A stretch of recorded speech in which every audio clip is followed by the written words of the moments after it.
O, Türk futbolunun en çok konuşulan, en çok farklı his hissettiren, sevgi ve nefret şarkılarına konu olmuş. Ancak yeteneğinin kanatları altında futbolumuzun belki de en başarılı CV'sine imza atmış oyuncusu. Onun hakkında herkesin farklı bir fikri var. Farklı bir duygu geçmişi var. Sadece Türkiye'de değil, belki de dünya futbolunda.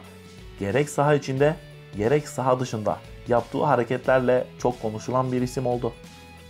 Hepimiz onu ailemizden ya da mahallemizden birini bildiğimiz kadar iyi biliyoruz. Peki onun bu noktaya nasıl geldiğini, gelirken nerelerden geçtiğini hatırlıyor musunuz? Karşınızda Emre Belezoğlu. Şimdilerde 40'ı geçen yaşı nedeniyle Emre aklımızda olgun, tecrübeli bir oyuncu olarak canlanıyor. Ancak o da her futbolcu gibi bir zamanların gelecek vadeden genç yıldızıydı. Fatih Terim onu Galatasaray'da ilk kez sahaya sürdüğünde takvimler henüz 1997 yılını gösteriyordu. O sırada daha 16 yaşında bir çocuk olan Emre'nin sadece Galatasaray'ın değil, Türkiye'nin parlak geleceği olacağı konusunda kimsenin bir şüphesi yoktu. 4 yıllık bir şampiyonluğu, UEFA Kupası ve Süper Kupa zaferleriyle taçlandırıldığı o efsane dönemin, efsane kadrosunun en genç, en önemli parçalarından biri olmayı başaran Emre'nin Galatasaray'ın da Emre ile çok özel bir bağı oluştu. En azından o zamanlar için. Emre Galatasaray'ın yaşadığı efsanevi günlerin en genç, en önemli isimlerinden biri olunca haliyle Avrupa kulüpleri de Florya'nın kapısında sıra olmaya başladılar. Birçok teklif arasından Emre'nin tercihi bonservissiz gideceği Inter oldu. Galatasaray bu büyük potansiyelinden bir kuruş bile kazanamamış, yolları kötü ayırmıştı. Yani ikilinin arasından ilk su o zaman sızmıştı. O sızan suyun sel olduğu zamanlara da geleceğiz ama ondan önce hikayenin bundan sonraki 7 yılı Avrupa'da geçecek. Emre'nin Inter macerası 2001 yılında başladı. Ancak o İtalyan taraftarları kendine hayran bıraktığı yıl meşhur Dünya Kupası maceramızdan sonra gelecekti. İlk sezon genellikle sonradan oyuna dahil olan, ilk 11'de fazla forma şansı bulamayan Emre için dönüm noktası Dünya Kupası oldu. Destan yazdığımız kupada takımın en banko isimlerinden biri olan Emre, kupadan dönüp Inter'e geldiğinde artık ona başka bir gözle bakılıyordu. Bu harika performansıyla Ağır abilerinin macerası o kadar etkileyiciydi ki FIFA onu 2004 yılında yayınladığı yaşayan en iyi 125 futbolcu listesine dahil etmişti. O zamanlar bu listeye girmeyi başaran en genç isimlerden biri olan Emre ile ilgili beklentiler artık onun Pirlo, Balak gibi yıldızların arasında A klas orta sahalardan biri olması yönündeydi. Lakin her futbolcunun korkulu rüyası olan sakatlık belası Emre'yi yakasından bir tuttu, bir daha bırakmadı. Buna rağmen Emre'nin yeteneklerine güvenip ona bir şans daha verecek pek çok kulüp Inter'in kapısını çalıyordu. Sıradaki durak futbolun kalbi İngiltere'ydi. Bir zamanların efsane Newcastle'ı güzel günlerine geri dönmeye çalışıyordu ve bunun için yıldız oyunculara ihtiyacı olduğunun farkındaydılar. Ada ekibi bu yıldız eksikliğini gidermek için soluğu yıldız oyuncusunun kapısını çalmakta buldu.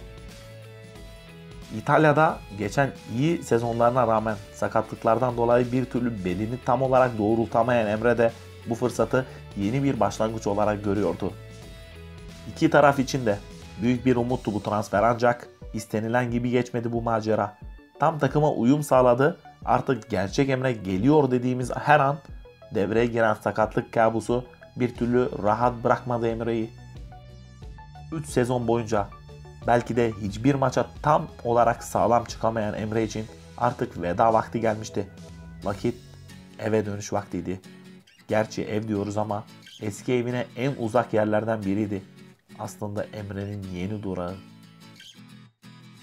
Avrupa'da verdiği demeçlerde bir gün Galatasaray'a döneceğinin sinyallerini sık sık vermesi sebebiyle herkes Emre'nin ayrılırken yeni durağının eski evi Galatasaray olacağını düşünüyordu. Ancak kimsenin düşünmediği bir başka taraf vardı bu transferde. Aziz Yıldırım'ın bir gün herkes Fenerbahçeli olacak sloganındaki en önemli kozu Galatasaray için dönemin biricik evladı Emre Belezoğlu'ndan başkası değildi. Emre'nin deyişiyle Adnan Polat onu istemiyor, hatta telefonlarını açmıyordu. Diğer tarafta ise Aziz Yıldırım onu her şeyden çok istiyor ve bir baba sıcaklığıyla yaklaşıyordu. Takvimler 2008'i gösterdiğinde olmaz denilen gerçekleşti ve Emre Fenerbahçe formasını sırtına geçirdi. Aşk nefrete çok yakındı ve Galatasaray taraftarı hayal kırıklığını nefret şarkılarına döktü.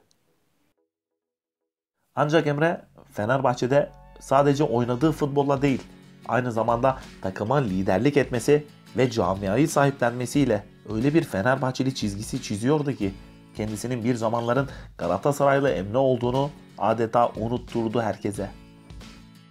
Kariyerinin belki de en istikrarlı, en iyi performansını bu yıllarda sergileyen Emre, Avrupa'da da kendisine son bir şans yakalamıştı bu harika oyunuyla. Emre'nin kariyerinin kısa ama güzel dönemlerinden biriydi Atletico. Kariyerinde gittiği takımlarda hep uzun dönemde forma giyen ve takımın oyun sisteminin oluşmasında büyük rol oynayan Emre'nin İspanya macerası ise sadece 6 ay sürdü. Lakin bu kısa süre çapında Emre'nin oldukça başarılı olduğunu söylemek mümkün. Yeni geldiği bir ülkede dünyanın en sistematik takımlarından biri olan Atletico Madrid'de çok kısa sürede forma alan, Süper Kupayı kazanan Emre belki biraz daha kalsaydı o Şampiyonlar Ligi finali oynayan efsanevi kadronun maestrosu olabilirdi. 6 aylık maceranın ardından evine dönen Emre artık saha içinde her anlamıyla lider bir kişiliğe bürünmüştü. Alex sonrası yaratıcılık ve liderlik yönünden bocalama yaşayan Fenerbahçe'yi sadece hayata döndürmekle kalmadı Emre. Aynı zamanda 2013-2014 sezonunda orta sahada üstlendiği rolle şampiyonluğun en kritik rollerinden birini oynadı. Bütün bunlar üst üste konulduğunda ve 2015 yılına geldiğimizde Emre bir Fenerbahçe efsanesi olmuştu artık. Ancak Fenerbahçe ne yazık ki çoğu zaman olduğu gibi yine bir efsanesini düzgün uğurlayamamıştı.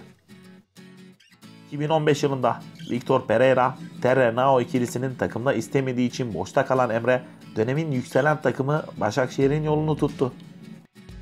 Herkes Emre'nin burada birkaç sezon parasını alıp tatil yapacağını düşünüyordu.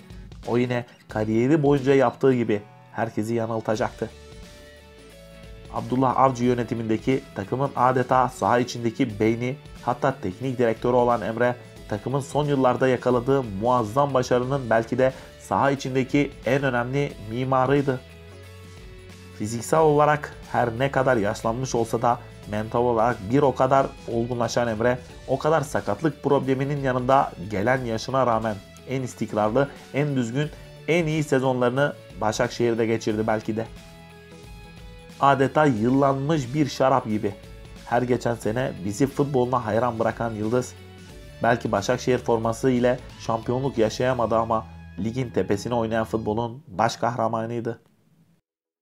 Geldik sona. Son bir yolculuk. Yarım kalan bir hikayeye. İyi ya da kötü bir final yapmak için Fenerbahçe'ye döndü. Emre yaşanmış bir dünya başarı, unutulmayacak bir dünya anı. Kaptan son bir macera için gemisinin başına geçti.